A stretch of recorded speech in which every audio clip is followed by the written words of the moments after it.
O problema com o uso de drogas no Brasil, infelizmente, tem tomado uma proporção tão grave que já se tornou um grande desafio para a saúde do país. Mas quais são as medidas que cada um de nós poderia adotar para tentar minimizar um pouco este problema? Será que a internação compulsória é realmente uma solução? Para falar um pouco sobre esse assunto, nós recebemos o presidente da Associação Brasileira de Combate às Drogas, Carlos Lotar. Muito boa tarde. Boa tarde, obrigado pelo convite. Viu? É um prazer estar aqui. Boa tarde. Boa tarde, André. Bom, a gente está assistindo agora aqui em São Paulo, existe um programa novo do governo que não tem vaga para quem quer, é um programa de internação compulsória. Sim. Você acha que essa é a saída? A internação compulsória, né, existem três tipos de internação, a voluntária, a involuntária e a compulsória. Né? A que o governo está aplicando é a compulsória, aquela com ordem... Qual é a diferença entre a involuntária e a compulsória? A involuntária é aquela que a família solicita ajuda, intervém, assina um termo onde ela se responsabiliza pela vida do filho, de um parente consanguíneo. A compulsória não precisa da determinação da família, somente a ordem judicial. Perfeito. Tá? Mas a compulsória, eu acredito que da forma como está sendo feita pelo governo do Estado de São Paulo, ela não funcione justamente por isso, porque o dependente químico, para ele se recuperar, ele precisa de três bases, né? Deus, da forma como ele compreende, que é a fé, né?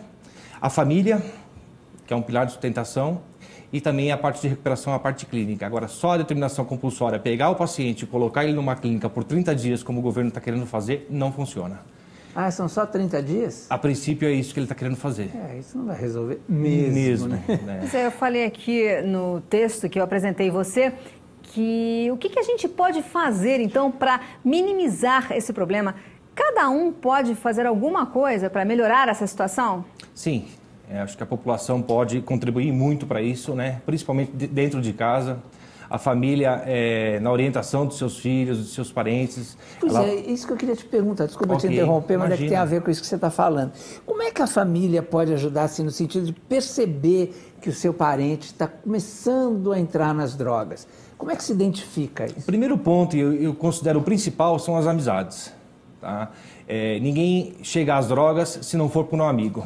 Isso é 99% dos casos, é fato, a gente tem dados sobre isso. Então, o jovem chega à droga através de um amigo, né? Amigo da onça, né? A gente costuma falar, né? Mas infelizmente é por esse caminho que ele chega às drogas. Então, a família, observando a companhia de seus filhos, né? Rendimento escolar, responsabilidade, higiene pessoal, através desses pequenos detalhes, ela consegue saber se o filho realmente está... Detalhes de comportamento. Exatamente. Né? Exatamente. Fica meio isolado também. Ele se isola, o comportamento social dele muda completamente, né? Que é complicado porque o jovem, o adolescente, principalmente, normalmente se isola, né? Sim. Mas é um tipo de isolamento diferente, não é? A droga ela tem alguns estágios, né? Quando ele começa a usar a droga, o isolamento dele ainda não existe, porque ela se torna ainda social. Ele consegue frequentar um barzinho, frequentar uma festa familiar, isso no começo. Com o tempo, ele vai adquirindo comorbidades, a doença vai afetando mais gravemente o paciente e ele não consegue mais ter um convívio social, ele não consegue mais conversar, ele só vive assustado na paranoia que a gente fala, né? Então a droga ela tem as escalas que a gente costuma falar. Todas as drogas têm as mesmas características do comportamento ou varia de droga para droga? Varia de droga para droga, tá? Mas o final dela, de todas elas, são praticamente semelhantes. Tá? Costuma-se falar aí que a maconha, né? Meu filho só usa maconha, né? Ou seja, a maconha não é nada. Eu, particularmente, considero a maconha a pior droga que tem. Por quê? Porque ela é a porta de entrada para as outras drogas, né? E ela é uma droga que causa comorbidades graves, como a esquizofrenia, por exemplo. Né? A gente costuma falar que o paciente atravessou o espelho. Ele fica esquizofrênico e não volta mais, ele fica louco o resto da vida dele. Então, pacientes aí com 10, 15 anos usando maconha, ele vai adquirir uma comorbidade... E a gente percebe, pessoas que a gente sabe que usam socialmente, como se fala, né, maconha, Isso. Você percebe uma defasagem mesmo, que a pessoa esquece coisas, memória. Fica meio estranha, Exatamente. Né? Ô, Lotar, muitos viciados também se tornam agressivos. Isso é uma característica da personalidade de cada pessoa ou é também o efeito da droga? Tá, isso a gente costuma falar que é a fase de abstinência. Tá? Porque quando ele está no uso da droga, ele está, entre aspas, feliz, tranquilo, porque ele está suprindo a necessidade dele naquele momento, que é colocar a substância entorpecente no organismo dele.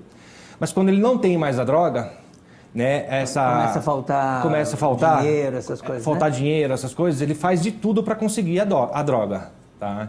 E nesse momento que é um ponto crítico, onde ele pode matar, onde ele pode roubar, onde ele pode fazer uma série de coisas para adquirir a droga. Agredir parentes, né? Pai, mãe, infelizmente isso não tem mais limite. Né? Chega um ponto que o usuário... Né? As avós que sempre têm dinheiro guardado e que são mais frágeis, né? As avós, os avós. Ele começa, né? O ciclo de uso é bem simples de explicar. Ele começa usando, aí ele ainda trabalhando, rapidamente ele perde o emprego porque ele perde a responsabilidade. Perdeu o emprego, ele começa a se desfazer dos bens que ele tem, do pouco dinheiro que ainda sobrou de uma rescisão trabalhista talvez, né? E depois, quando acaba tudo isso, ou ele começa a pedir, quando ele já perde a confiança da vizinhança, que ele não consegue pedir para mais ninguém ou contar a história para mais ninguém, porque o adicto ele é um manipulador extremo. Ele consegue chegar para você e te contar uma história que você vai acreditar que aquilo é verdade. Né? E quando isso não acontece mais, ele começa a roubar. Aí, infelizmente, ele vai preso, aí vem uma série de consequências negativas piores, né? Agora, Carlos, você que está tão ligado a esse tema, né, que você dirige uma associação ligada a isso, existem novos tipos de drogas surgindo? A gente pode dizer que teve agora há pouco tempo o cristal, né, e agora tem o oxi. Tá? Isso falando das drogas convencionais, aqui, que a gente costuma dizer. Depois eu tenho as drogas sintéticas, que a cada semana tem uma nova. Esse oxi é um composto que é mais forte do que o crack. Sim, ele é mais forte porque tem mais substâncias químicas, né? Ele tem até gasolina, etanol. É terrível a forma como foi feita a química do oxi, mas fizeram isso para que ela se tornasse mais barata e eles conseguissem um público maior. Porém, os traficantes, depois que viram o estrago que o oxi faz no ser humano, no dependente químico, eles pararam de vender, porque estavam perdendo a freguesia, vamos dizer assim. Porque chegaram, eles têm uma logística, uma organização tão grande que eles perceberam isso rapidamente e estão tirando isso do mercado. Agora, é tão complicado isso, né? Porque eles têm um domínio, né, do traficante, né? Do dependente, que é uma coisa assustadora, né? Como é que você identifica, por exemplo, um traficante? Tá, o traficante, na verdade, normalmente ele não é usuário. Normalmente ele não é usuário. Nós que trabalhamos com isso, que convivemos com isso, nós conseguimos identificar isso com uma certa facilidade. O familiar, talvez não, né? Inclusive, eu tenho algumas matérias que a gente põe lá no site da associação, onde a gente fala de como identificar um traficante ou até mesmo o teu filho usuário. Por exemplo, na porta de uma escola. Na porta de uma escola, né? Eles costumam... dificilmente aquela história da balinha que se contava antigamente, não experimenta a bala que vai ter droga, isso não funciona, não é assim. Né? Realmente ele vai receber isso de um amigo. Tá? Agora, o traficante ele é mais difícil de identificar, né? Agora, nós que trabalhamos... O traficante não fica na porta da escola? De forma alguma. Tá. De forma alguma. Qual é o site da associação? www.abcddasdrogas.com.br. E, Carlos, você disse aí para a família observar o isolamento do jovem. Sim. Que, em geral, que é assim que ela vê, ela identifica que a pessoa começou a usar a droga. Ok. Agora, você não acha também que antes esse jovem já estava isolado dentro de casa? De uma certa forma, sim. Quer dizer, o que levaria ele à droga seria o isolamento familiar, né? Exatamente. Eu costumo divulgar isso em palestras, que eu faço bastante palestras, não só eu, como os membros da associação também, né, na questão da prevenção. Porque hoje em dia a gente tem que prevenir o jovem de usar droga. Então, porque depois que ele tá nessa vida, depois que ele se tornou um dependente químico, para sair é muito difícil. É muito difícil, isso demanda muito tempo, a estrutura familiar tem que ser muito grande. Então a prevenção realmente é o caminho. Né? Uma dica que eu daria hoje para as famílias, para as pessoas que estão em casa nos vendo, é realmente acompanhar esse filho, ser o verdadeiro amigo do seu filho, estar presente na vida do seu filho em todos os sentidos, até que ele tenha adquirido uma personalidade própria.